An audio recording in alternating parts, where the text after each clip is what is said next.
Welcome back to Show Jumping 101, the podcast that takes you behind the scenes of the sport, the lifestyle, and everything in between. I'm joined as always by Joanne Sloan-Allen and Sameh El-Dahan, and today we're diving deep into a topic that's often overlooked, but absolutely essential: equine nutrition. We're thrilled to welcome Laura Gosden, nutrition advisor for Spillers Horse Feeds, who brings a wealth of experience supporting riders at every level, including Joanne and Sameh. From high-performance fueling to pony care, travelling across continents to feeding broodmares, this conversation is packed with practical advice for every horse owner. So whether you're managing a yard, competing on the weekends, or simply want to understand what's really going into your horse's bucket, this episode is for you. And welcome back to Show Jumping 101, the podcast with Joanne Sloan-Allen and Sameh El-Dahan. Today we're welcoming nutrition advisor from Spillers Horse Feeds, Laura Gosden. Laura's worked with Spillers for many years now and helps Sameh and Joanne with the health and nutrition of their horses. So Joanne, why don't we just explain a little bit more about nutrition and Spillers? Yeah, so at Sycamore, as we've talked before, we're really happy to work with Spillers. Laura has been actually very useful for us because here at Sycamore, we basically feed a mixture of oats, alfalfa, sugar beet, and then we use a balancer. It works for us because basically we're traveling so much, it's easier for us than a complete feed, and we use the complete feed in the balancer because it's more simple for us. So Laura has been brilliant because when we're away, like in the States or whatever, as we have been recently, it means that we can keep that consistency with the horses, because even a big brand like Spillers, it's very difficult for us because we can't take feed away with us when we're on the plane. So Laura has been brilliant. They have a lot of Spillers is part of the Mars Group, isn't it? Yeah, so Spillers is owned by Mars Horse Care. Mars Horse Care also have a brand in America called Buckeye. Okay. Yeah. And there is a product that Joanne and Sameh can use when they're in America, which is Buckeye Grow and Win, which is very similar to some of our balances that we have here. So it just allows that consistency, really, isn't it? Yeah, I mean, it's really, really good. Our horses look brilliant on it, I must say. But it's also very interesting for people unlike us who actually do use your bagged feeds and whatever. And I thought it would be really good, for example, to talk about people who have ponies, people who have horses, race horses, and actually pick Laura's brains. Which feeds? Yeah, I go into a feed shop and there's a whole range of different things, and I'm like, wow, and it's actually really overwhelming. Feed companies now, there is so many different products, and a lot of people get lost. And some of them is for the stomach, some of them is for high energy, some of them are for low energy. There are different types of and mix of feeds that, like you say, when you go into a feed shop, your eyes are open and I mean, what am I buying? Yeah, what would be? Agreed. So what would be the basic go-to? I am a one-person horse owner. I go to some shows at the weekends. My pony or horse lives in the field a lot of the time. What would you suggest as a starting point? And then we'll work from there. Yeah, so the key thing really is to ascertain what the horse needs, what the horse's requirements are. So do they maintain weight well? Are they a good doer? If they're a good doer, then a balancer might be more appropriate, similar to what you're feeding, so the Spillers original balancer. Or they may be a poor doer, and actually it may be better for them to feed, a full amount of, say, for example, a conditioning feed.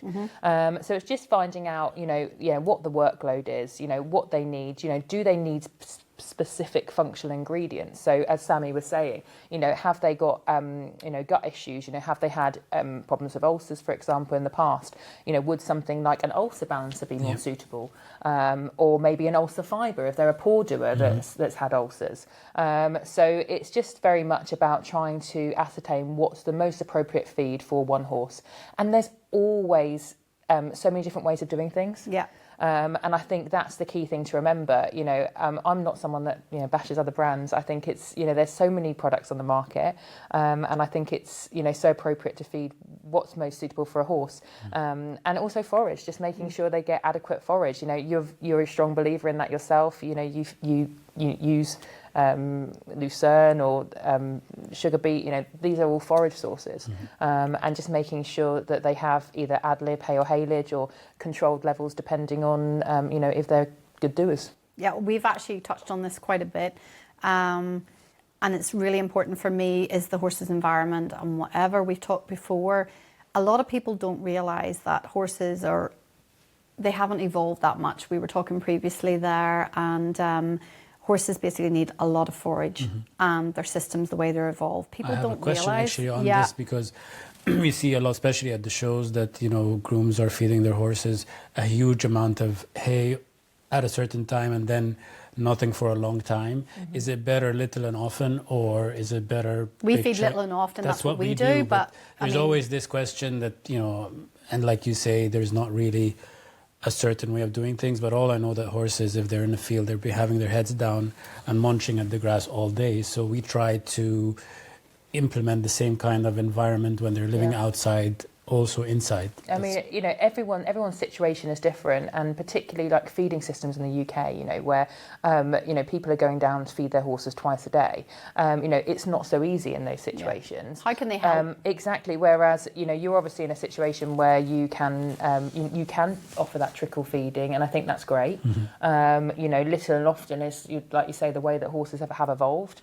And if you can provide small feeds little and often, then that's often more appropriate.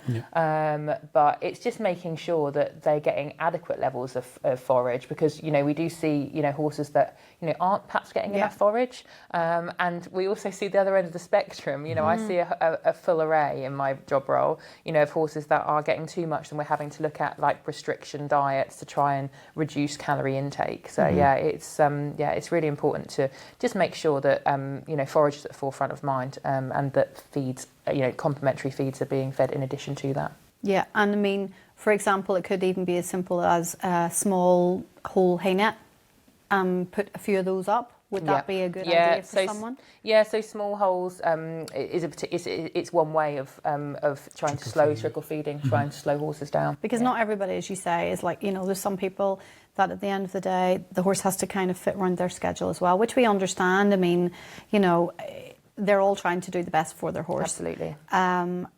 Ideally for you, how many times would you split because how much, it's okay, we're talking about always an average horse, there's no such thing. Yeah. But if we took an average horse of 450 kilograms, am I right? Yeah, 500 kilos, there's no way we say, 500 kilos. Talk me through your average horse, what you would say. So I'm going to give you a scenario now. My horse is around 500 kilograms, it's in medium work, and I'm able to, I come and visit it, obviously feed it every day, early in the morning, at night. Maybe somebody can put a lunchtime feed or whatever in. Yeah. How much would you say? Yeah, it depends. Yeah, like I said, if it's a good doer, actually twice a day feed is absolutely fine. So for somebody like yourself, a 500 kilo horse of a balancer, you only need to be feeding 100 grams per 100 kilo body weight. So that allows you to feed a cup in the morning, a cup in the evening, alongside, a small amount of your alfalfa chaff. Spillers do a lucerne chaff called Alfalfa Pro Fibre. So you'd perhaps feed that alongside your original balancer morning and evening, and that would meet their nutrient requirements in terms of vitamins and minerals and quality protein. Nutrients. And the original balancer in particular has very good levels of like your vitamin C, vitamin E, which is obviously very suitable for the nature of work that you're you're in. It helps with immunity, recovery, all those things. So that's your sort of ticks the boxes in terms of meeting nutrients and quality protein. And then forage around that. We say in a 24-hour period, like we want to be looking at about 2% of body weight as forage. But you've obviously got to take into account, grazing with that as well. And in most cases, unless you're restricting forage, so unless this good doer is such a good doer that they, are gaining weight, then actually, ad lib is a really great way to go. And, it's a nice, easy way of doing it as well. So, ad lib forage, either, part grazing, part hay or haylage. And that normally will work very well. And obviously, depending on your quality of your hay or haylage, balances are perfect because they don't provide too many calories. Whereas, some people do struggle with that. So.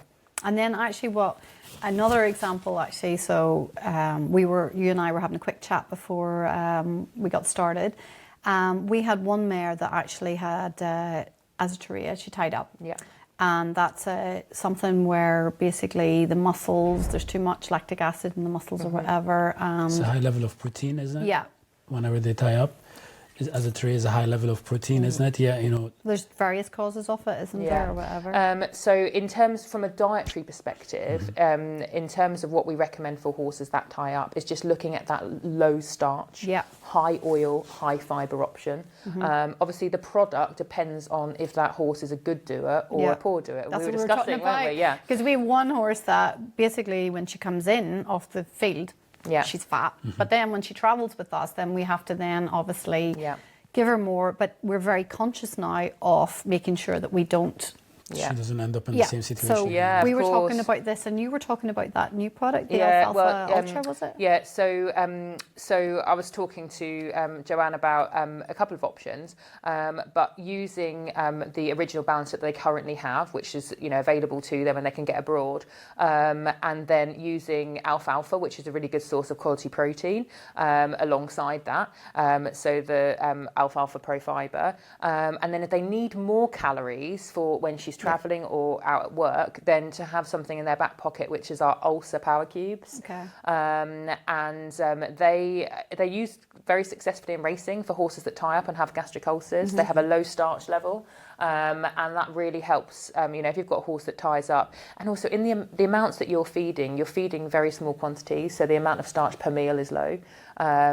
So you can add those in if you need more calories. Okay. So add it in alongside your original balancer and also your Lucerne Alfalfa Pro. That's actually good to know. And then of course you have the opposite. Occasionally Sam likes to ride blood horses, I like to ride blood, but you do get the scenario where you've one that you need a bit of a G up on it.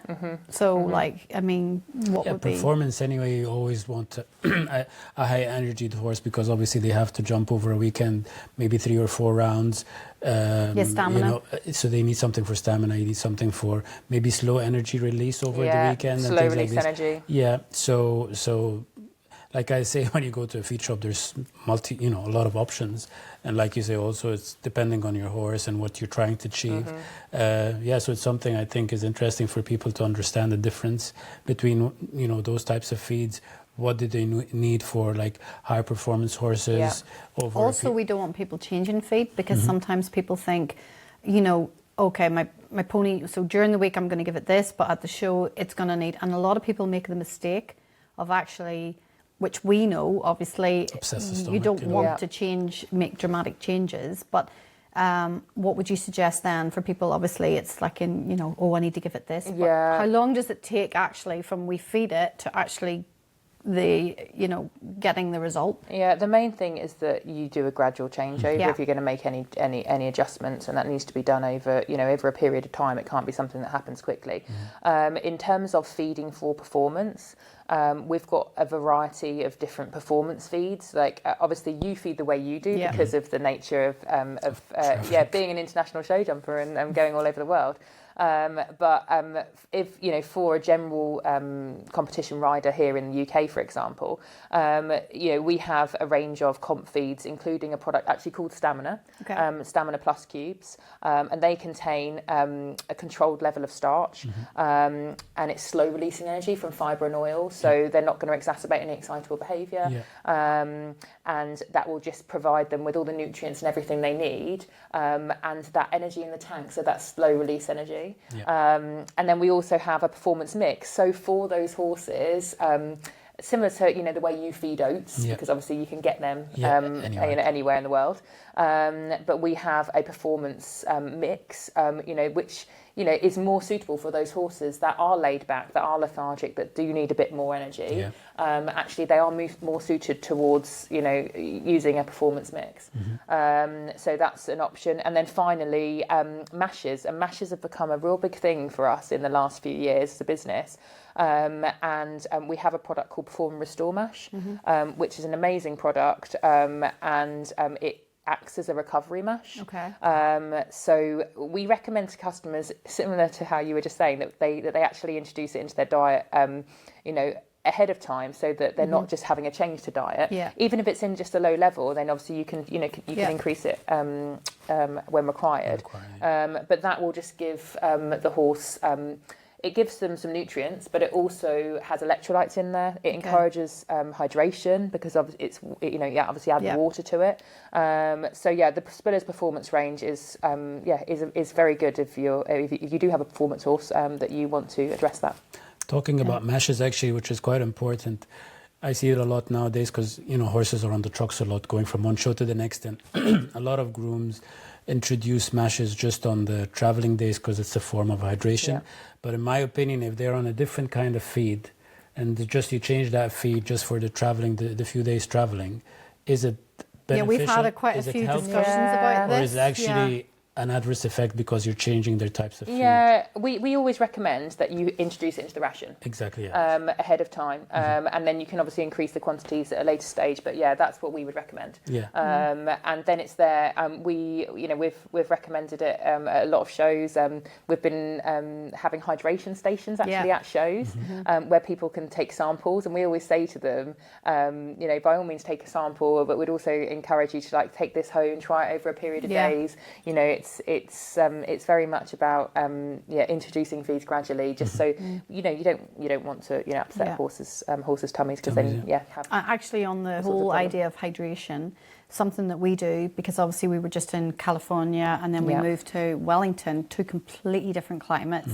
California's in the desert, dry. Wellington is humid.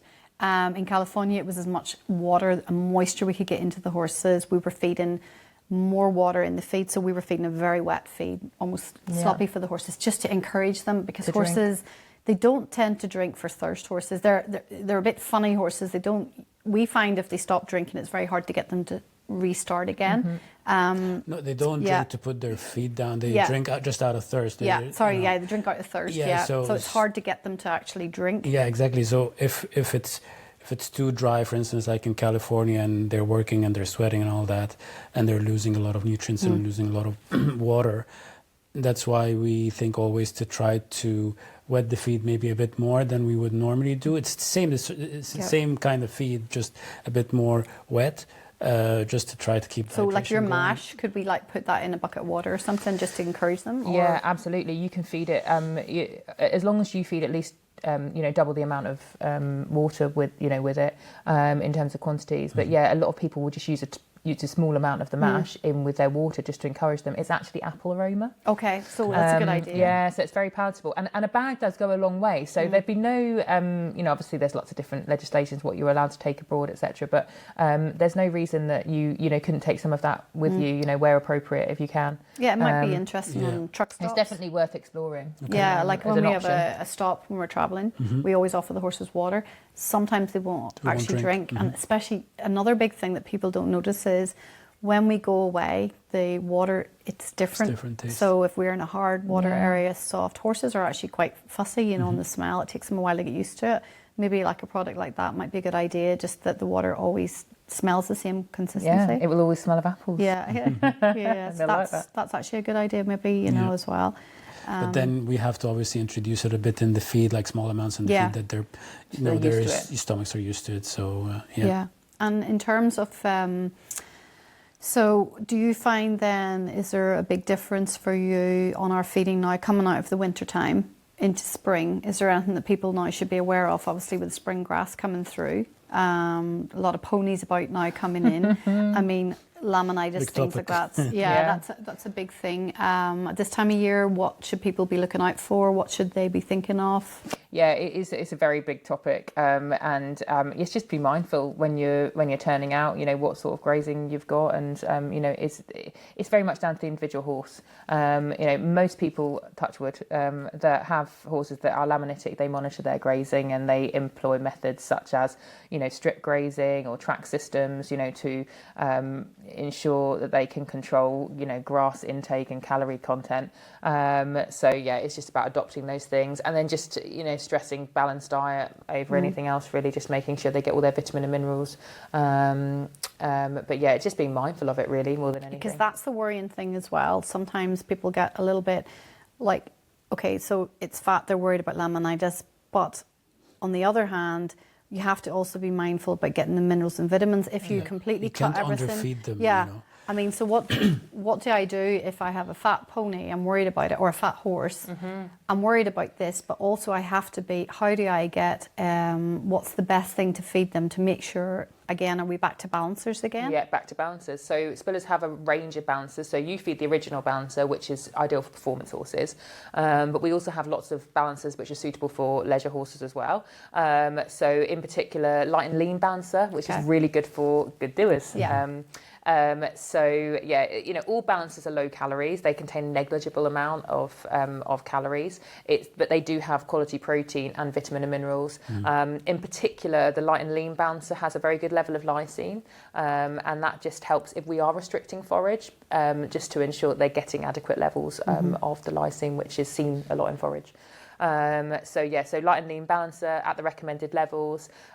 We do have low calorie chaffs as well, which they do contain some alfalfa, or lucerne as you call it, but they are like alfalfa oat straw blends, which are really low in sugar, really low in starch, which can be used as like a token just to encourage chewing, to extend eating time, alongside the balancers. So yeah, we recommend perhaps feeding something like the fibre light molasses free alongside a light and lean balancer, and addressing it that way. Other methods of feeding would be to feed like Happy Hoof. So that's like our Spillers signature, one of Spillers' signature products. So Happy Hoof also comes in a molasses free version.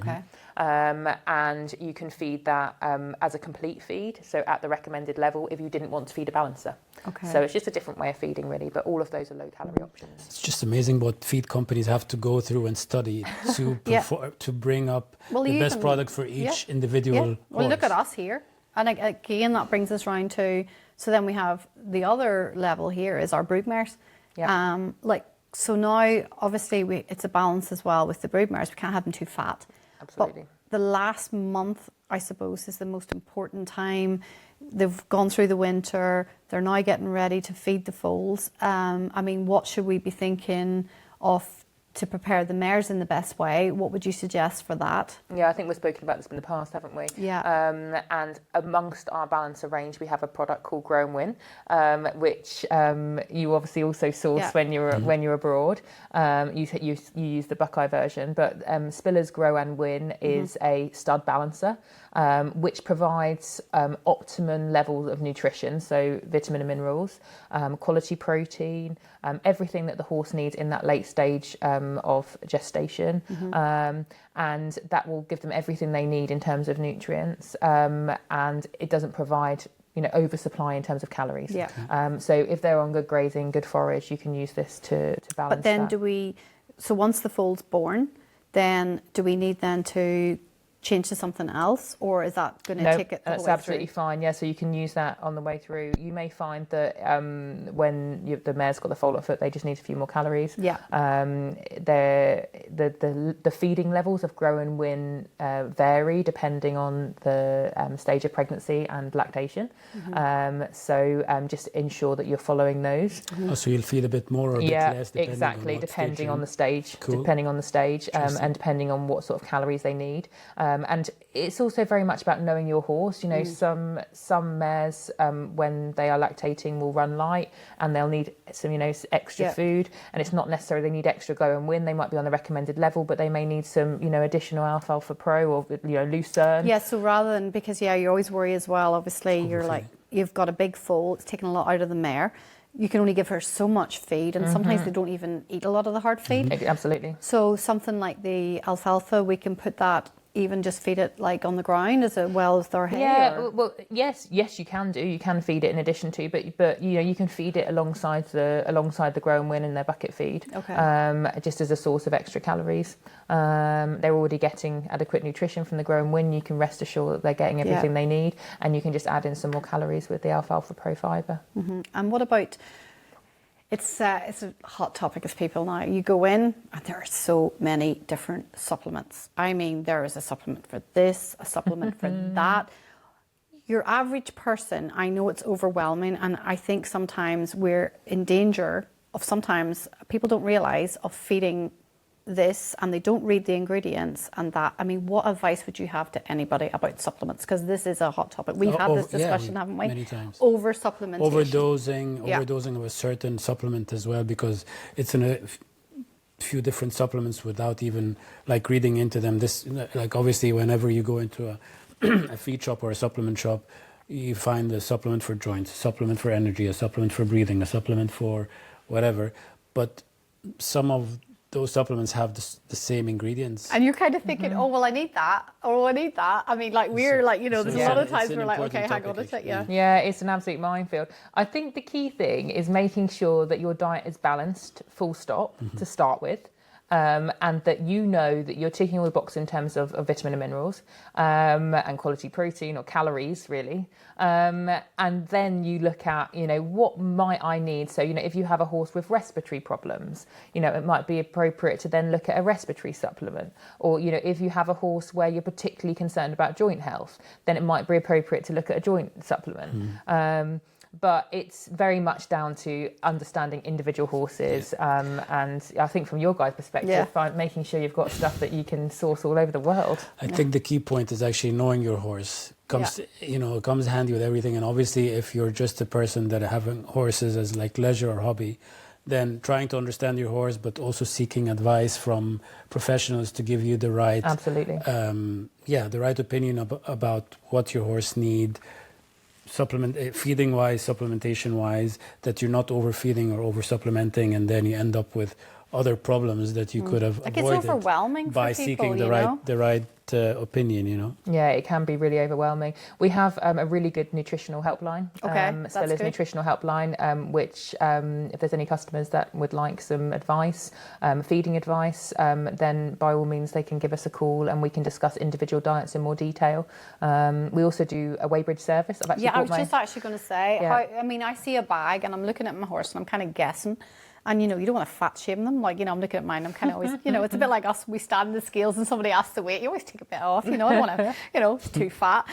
But obviously, you need to be as precise as possible. We obviously are a bit more experienced, we can kind of gauge it ourselves. But if I just get a new horse or whatever, what's the easiest method? I know the weighbridge or whatever, but what's the easiest way for someone to measure their horse? Yeah, so we have a weigh tape. That's a good thing. Yeah, weigh tape is a really good for your average horse owner. Having a weigh tape that you can use, you know, and then mark and, you know, to monitor your horse's weight is a really good way. How does that work? Just to keep on top of it. Basically, just pop it round the middle of the horse and not their stomach. Not just for people. I mean, you know. No, not their stomach. Yeah, so like you know. There's a really good guide actually, because a lot of people are not sure. It's difficult for me to demonstrate here, but yeah, it's a really good thing you can go onto the Spillers website. So that's where the girth goes. Yeah, where the girth goes. You can look on the Spillers website and it gives you a really good indication of exactly where to put it. Okay.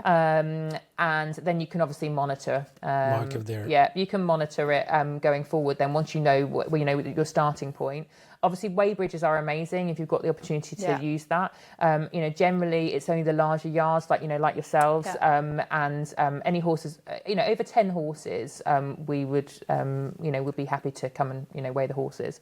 And we offer obviously feeding advice. And recommend Spillers products. Yeah, of course. But so the measure, that's a really good thing, because of course us, like, we're away. Okay, a few of ours just got a little bit porky, a little bit too many bananas. My Lily especially loves bananas, you know, and she's starting to look a little bit, the girth just got a little bit more difficult to put up. So that's kind of, we use our common sense, you know, we're kind of like, need to cut back a little bit. But it's good for people to have that starting point. So you would say tape measure or the weigh tape. Weigh tape is a really good way of monitoring. And contact somebody like yourself. You're always going to be there. You know, they can email or what. So we have the care line and it's a nutritional support line open Monday to Friday. Customers can contact on there, request weigh clinics. That's a very good idea. There's lots of people like me all over the country, so all over the UK. I'd say there will be a lot of nutritionists around. It's the same as people, like if you're an athlete, you have to watch your weight, you have to watch what you eat, you have to watch your calorie intake, you have to do enough exercise to burn the calories you've intake the whole day. So the horses are athletes, they have to be treated as such. And a lot of problems that people are seeing are actually, we were talking about this earlier about fizzy ponies, things like that there. A lot of this is the gut and diet related, and a lot of people, it's something I think before they start to worry about bits, bridles, all this here, I think it's a very basic thing to look at your feeding and maybe contact the likes of yourself. You know, it's not just a question of taking off the feed. And I hear a lot from people, oh, we'll just take the feed off it and we'll just give it hay. But then the pony has been asked to perform. They need the vitamins, they need the minerals. At that point, it should be a good balancer we're talking about, no? Yeah, optimum nutrition is really what it's all about. So balancer, just to give them the quality protein and vitamin and minerals is really the minimum, really what we should be providing, particularly for performance horses. But we work really closely with many professional riders across the country from all different disciplines. You know, myself and the team at Spillers, and there's lots and lots of nutritional advisors across the country in different areas. So do reach out to us if there's something that we can support you with. Super. And basically, to sum up, if you had to someone asking you, what are the key elements for looking for a food for your horse, for you, what's the key points that somebody should be thinking about? Just addressing vitamin and minerals, ensuring they're getting a good level of quality protein, and then meeting the horse's individual calorie requirements. Individuals, That's the, I think, key point, absolutely. Yeah, and like I said, if you're not like in a professional system like ourselves, seek advice. I think that's the best way to find out what your horse needs at a certain time, because it changes also, like you said, over winter, over summer, all these things changes. So you have to just kind of understand your horse and seek know the your right horse, people. be aware and open your eyes. We've always told feed by what's in front of you. Absolutely, forage first, addressing forage, meeting their nutrient requirements, and quality protein and feeding performance. Brilliant. Thank you so much, Laura. You're Always very welcome. great to have you here, and thanks for coming over. Thank you very much. You're very welcome. Thank you. And that wraps up this episode of Show Jumping 101. A huge thank you to Laura Gosden from Spillers for joining us and sharing so much practical, thoughtful advice on feeding for performance, health, and day-to-day horse care.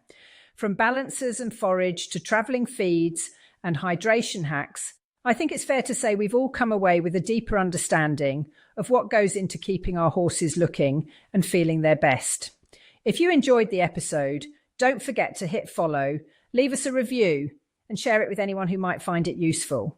You can also keep up with Joanne, Sycamore Stables, and Samael Dahan on Instagram or Facebook, and submit questions or future topic ideas. The next episode will be one you want to tune into if you are about to buy a horse. Leading Irish show jumping team vet Marcus Swale gives the lowdown on having your horse vetted. Thanks for listening, and we'll see you next time.